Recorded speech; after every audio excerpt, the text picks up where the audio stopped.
विराम चिन्ह सीख लिए हैं। आज हम सीखेंगे उद्धरण चिन्ह।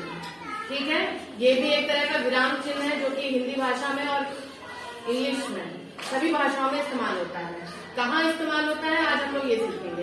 पहले तो जान लें उद्धरण चिन्ह के प्रतीक क्या है, मतलब ये किस तरह से बनाया जाता है। तो उसको बनाने के दो तरीके हैं।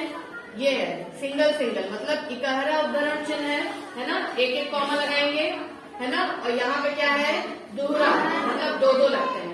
अब इकहरा कहाँ लगता है, दोहरा कहाँ लगता है, ये हम जानेंगे। प्रकार कितने तरह के होते हैं उद्धरण चिन्ह, तो वही दो प्रकार हैं, इकहरा उद्धरण चिन्ह और दोहरा उद्धरण चिन्ह। ठीक है, तो अब जानते हैं इकहरा उद्धरण चिन्ह हम कहाँ पर प्रयोग करते हैं। तो किसी विशेष व्यक्ति, ग्रंथ, उपनाम आदि को दिखाने के लिए हम लोग इकहरा का प्रयोग, इकहरा उद्धरण चिन्ह का प्रयोग करते हैं। कोई भी प्रसिद्ध व्यक्ति हो, प्रसिद्ध ग्रंथ हो, कोई भी प्रसिद्ध वस्तु हम मेंशन करना चाहते हैं, बताना चाहते हैं, तो वहां पर हम लोग इकहरा उद्धरण चिन्ह का प्रयोग करते हैं। ठीक है, तो एक उदाहरण देख लेते हैं इसका। जैसे एक महान कवि है सूर्यकांत त्रिपाठी निराला, तो निराला इनका उपनाम है। क्या है, उपनाम है।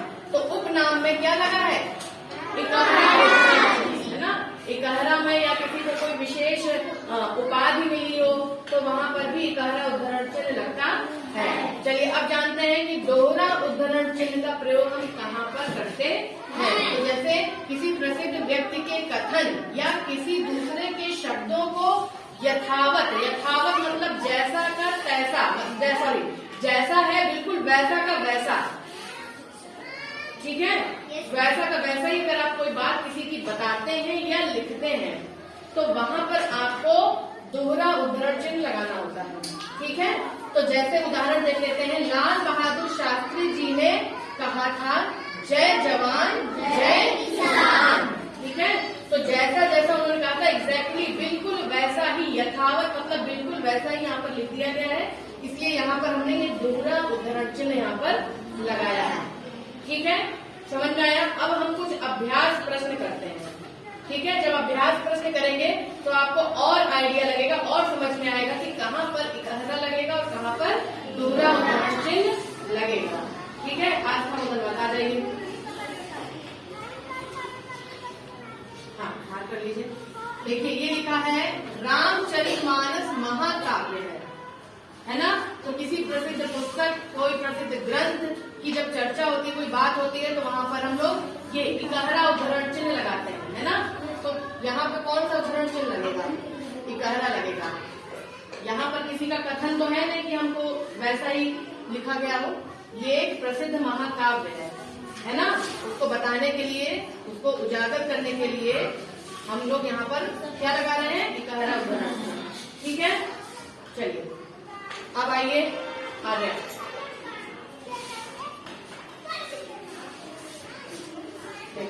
ये लिखा है नवभारत टाइम्स एक प्रसिद्ध समाचार पत्र है।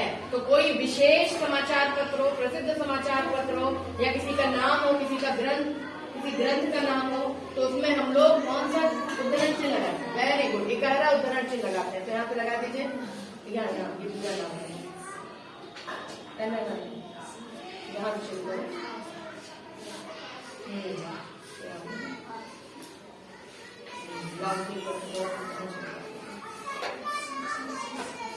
ठीक है, ये समझ में आप लोगों को। Yes ma'am. आइए कार्तिक,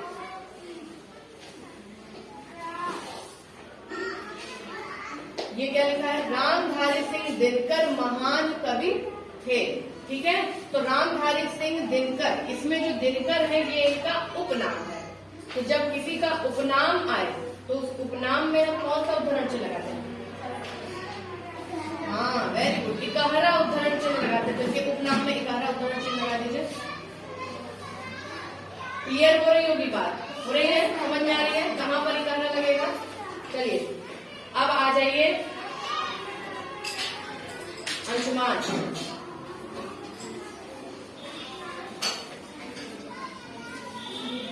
देखिए यहाँ पे लिखा है नदी ने कहा बरसात हो तो मुझे पानी मिले। देखिए यहाँ पर कथन आया है, किसी की कही हुई बात आई है और बिल्कुल वैसी की वैसी ही लिखी हुई है। तो कौन सा उद्धरण चिन्ह आएगा?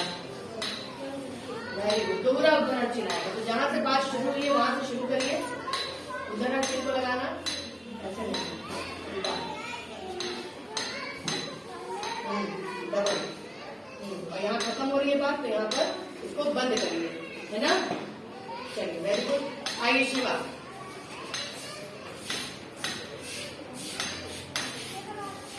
कमली ने गाय से कहा, क्या कहा था? जरा सा दूध दे दो तो भूख मिटे। तो देखिए यहाँ पे किसी की कही हुई बात है। कमली ने क्या कहा था गाय से? तो बिल्कुल वैसा का वैसा लिखा हुआ है, यथावत रखा गया है, जैसा था वैसा ही है। तो यहाँ पर कौन सा उद्धरण चिन्ह लगेगा? दोहरा उद्धरण चिन्ह लगेगा। Very good. तो यहाँ से लगाना शुरू करो। गुड। और यहाँ खत्म हो रही है बात, तो यहाँ पर इसको ऐसे नहीं, ये तो बोल रहा है वेरी गुड। समझ में आया? यस। आइए ईशिता।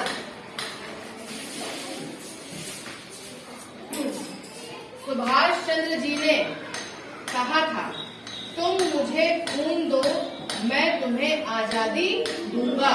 तो उन्होंने कहा था, कथन आ गया है ना, किसी की कही हुई बात आ गई है और बिल्कुल वैसे की वैसी रखी गई है, एकदम यथावत। यथावत का मतलब होता है जैसी थी बिल्कुल वैसे की वैसे। तो यहाँ पर कौन सा उद्धरण चिन्ह लगेगा? दोहरा उद्धरण चिन्ह लगेगा। तो यहाँ से बात शुरू हुई है, ऐसे नहीं, हाँ ऐसे नहीं, इधर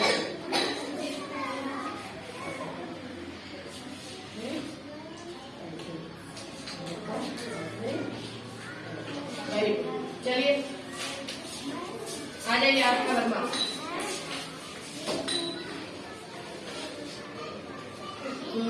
चलिए एक छूट गया है, पकड़िए। नेहरू जी ने कहा आराम हराम है। तो यहाँ पर कौन सा उद्धरण चिन्ह आएगा? दोहरा आएगा, क्योंकि यहाँ पे किसी के कथन को बताया जा रहा है, एग्जैक्टली वैसा ही, बिल्कुल वैसा ही। तो यहाँ पर दोहरा उद्धरण चिन्ह लगेगा। Very good. चलिए आ जाइए शगुन।